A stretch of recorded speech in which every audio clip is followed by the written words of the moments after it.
샬롬. 하나님의 말씀과 함께하는 2026년 지구초생생명교회 오재영 목사입니다. 2026년도는 신명기 8장 1절의 역사, 하나님의 말씀을 지켜 행하면 살고 번성하며 차지하는 역사를 믿고 나아갑니다. 사랑하는 성도 여러분, 오늘 우리에게 주시는 하나님의 말씀은 누가복음 13장 31절부터 14장 6절까지의 말씀입니다. 제가 읽어드리겠습니다. 곧 그때에 어떤 바리새인들이 나와서 이르되 나가서 여기를 떠나소서 헤롯이 당신을 죽이고자 하나이다. 이르시되 너희는 가서 저 여우에게 이르되 오늘과 내일은 내가 귀신을 쫓아내며 병을 고치다가 제3일에는 완전하여 제리라 하라. 그러나 오늘과 내일과 모레는 내가 갈 길을 가야 하리니 선지자가 예루살렘 밖에서는 죽는 법이 없느니라. 예루살렘아 예루살렘아 선지자들은 죽이고 내가 파송된 자들을 돌로 치는 자요 암탉이 제 새끼를 날개 아래 모음같이 내가 너희의 자녀를 모으려 한 일이 몇 번이냐. 그러나 너희가 원하지 아니하였도다. 보라 너희 집이 황폐하여 버림바 되리라. 내가 너희에게 이르노니 너희가 주의 이름으로 오시는 이를 찬송하리로다. 할 때까지는 나를 보지 못하리라 하시니라. 안식일에 예수께서 바리새인 지도자들의 집에 떡 잡수시러 들어가시니 그들이 엿보고 있더라. 주의 앞에 수종병 든 한 사람이 있는지라. 예수께서 대답하여 율법교사들과 바리새인들에게 이르시되 안식일에 병 고쳐주는 것이 합당하냐 아니냐.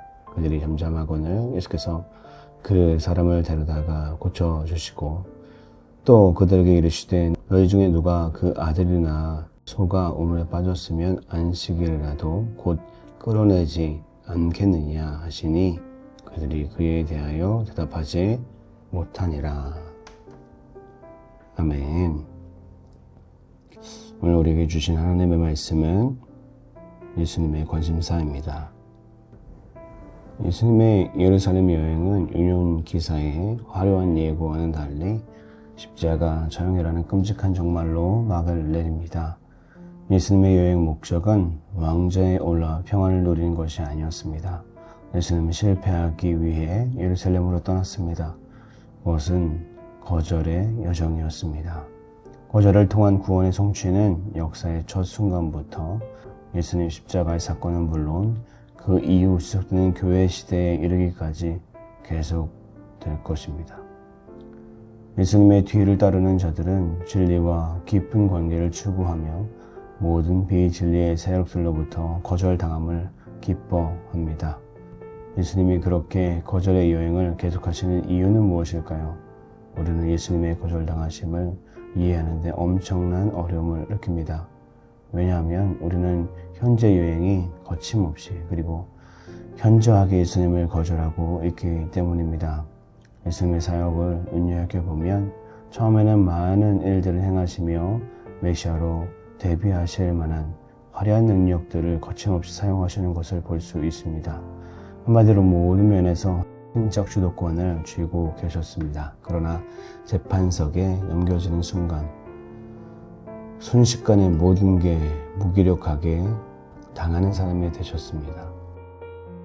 체포되셨고 대제사장들에게 끌려갔고 빌라도에게 재판을 넘겨졌고 옷이 벗겨지고 머리에는 가시관을 씌워졌으며 온갖 참을 수 없는 모욕과 수모를 받으셨습니다. 결국 십자가에 못 박히셨습니다. 그런 예수님의 입에서 나오는 마지막 말씀은 다 이루었다 였습니다. 이는 내 소망을 완수하기 위하여 내가 행해야 할 일들을 다 이루도록 모두 허락했다라는 의미를 강하게 암시합니다. 해야 할 사역을 다 감당하셨을 뿐만 아니라 당해야 할 순환을 다 당하셨다는 말입니다.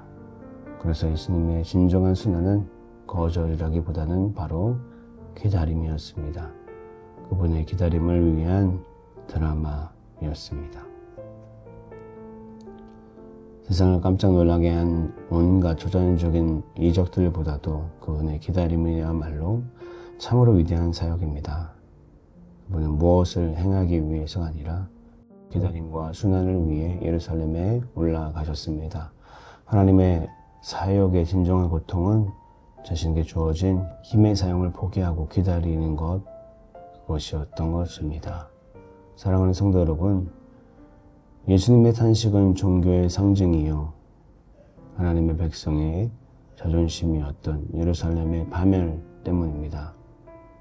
그 파멸은 장소적인 예루살렘만 해당되는 것이 아니라 온 이스라엘에 적용됩니다. 또 안식일에 고창병 환자를 고쳐준 것으로 인해 발생한 논쟁은 유대주의의 안식일 준수가 율법의 본질에서 얼마나 많이 비껴갔는지 단적으로 드러냅니다. 여러분, 예수님의 관심은 어디에 있습니까? 예수님의 관심은 온 인류에게 있었고 아픈 자들에게, 가난한 자들에게, 고아와 과부에게 있었습니다. 저들을 구원하고 살려내기 위한 예수님의 몸부림, 그것은 기다림이었던 것입니다. 여러분, 우리의 삶 가운데도 우리도 기다려야 될 점이 있습니다. 하나님의 놀라운 역사, 주님의 일하심, 그리고 우리가 받아내야 될 온갖 고난과 어려움들.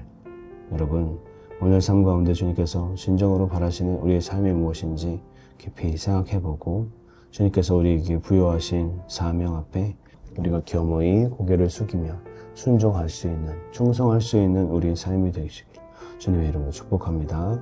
기도하겠습니다. 거룩하신 주님 감사합니다. 주님이 아버지 하나님 관심을 주었던 그곳, 주님의 시선이 있던 그곳에 아버지 하나님 우리의 시선이 있는 줄 믿습니다. 주님, 이 땅에 오셔서 모든 순환과 고난을 받으시고 당신의 인내함으로 아버지 하나님 당신의 능력을 사용하지 않으셨던, 그리고 잠잠히 그 모든 순환과 어려움과 고난을 받아내셨던 우리 주님, 하나님의 뜻이 이 땅에 이루어질 때까지, 그리고 온 인류에게 하나님의 사랑이 자신의 고통을 통해서 전달될 그때까지 인내하셨던 우리 주님을 찬양하오니 성령 하나님 도와주시옵소서. 성령 하나님 역사하여 주시옵소서. 오늘도 그렇게 일하실 주님을 기대하며 우리도 그 인내함과 고난 앞에 잠잠하겠사오니 주님 도와주시옵소서. 주님 우리를 붙들어 주시옵소서. 감사합니다. 예수 그리스도의 이름으로 간절히 기도드렸습니다. 아멘. 오늘도 우리에게 그렇게 일하시고 역사하실 주님을 찬양합니다. 마라나타.